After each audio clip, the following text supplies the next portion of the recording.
Magandang araw po muli sa inyo mga ka-hunters. Ayan, nakatagpo na naman ulit tayo ng kakaibang error sa sirkulasyon.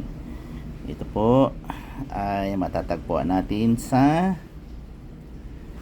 10 piso may taon na 2020. Ayan po, makikita po natin dyan mga ka-hunters Ayan po.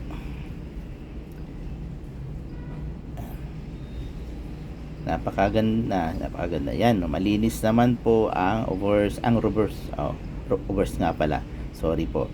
At itong reverse, tingnan nyo po yan. Alam nyo po ba kung saan matatagpuan ng error sa bariyang ito?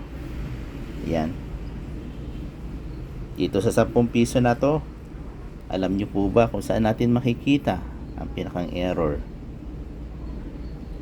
Yan, dito po natin makikita ang error na to sa edge po. Yan, ayan po.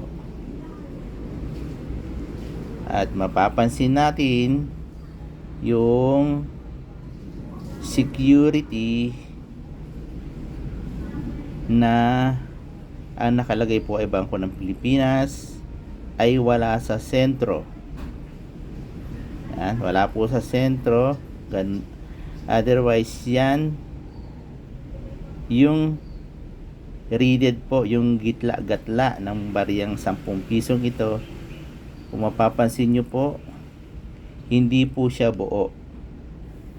Hindi po kagaya nito. Ito po yung dapat ganyan po, isang buo siya. Pero ito, ano, paikutin po natin mga ka-hunters. Ayan. Ayan po. Ayan. 3/4 ng coins ang meron lang po, at yung 1/4 na parts ay wala na. Yan po yung security, yung Bangko Sentral ng Pilipinas. Ayan halos mahulog na, wala siya sa sentro. Ito ay isang uri ng error na kung saan bihira po ito na mangyari, kasi po dapat yan ini-inspect o chine-check ng mga operator yung paggagawa po ng mga coins, nang sa ganon ay maayos po yung paggagawa ng makina. Ganyan po.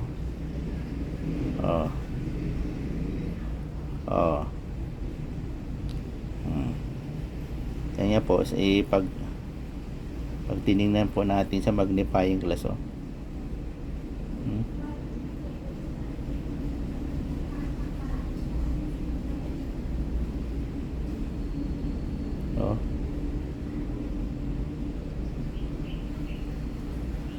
hindi buo.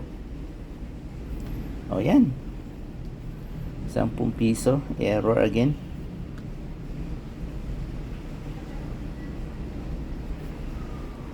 Hindi pa po natin alam kung magkano ang halaga nito, but yan, pinapakita ko lamang po sa inyo yung error na ika nga ay medyo may future sa larangan po ng collection.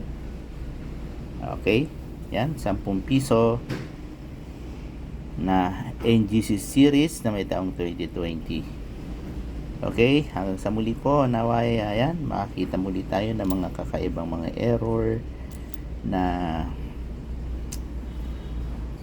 yung bibihira natin makita, hindi yung mga common na kagaya sa 20 pesos na coins na yung sinasabi ng laps, yung mga color at saka yung po yun, halos common at halos lahat naman po ng mga bariyan na 2020 o yung mga 20 pesos na coins ay halos gano'n naman po, walang pagkakaiba, lalo na sa mga bold letter po.